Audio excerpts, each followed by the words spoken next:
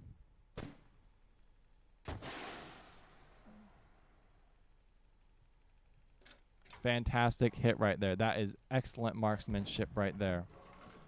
Reloading another round, hitting siege, attempting to identify another target.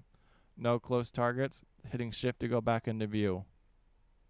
Alright, there are no other alternate ammo types for the tow missile. Alright, the tow missile cannot zoom. This is maximum zoom. So, as you can see, right there, we're going to attempt to hit that target right there. We're going to hold, lead, fall back, lead, too much. Fantastic hit. Perfect marksmanship. We're going to hit this one unit moving super close, and then we will end this session. Alright. 3 seconds to fire. Too much of a lead. Not enough of a lead. Too much of a lead. And that's a solid hit. That is a tow missile. That is how you employ that weapon system. I hope you found this video useful. Make sure you leave a like, comment, and subscribe. Join the book club, please.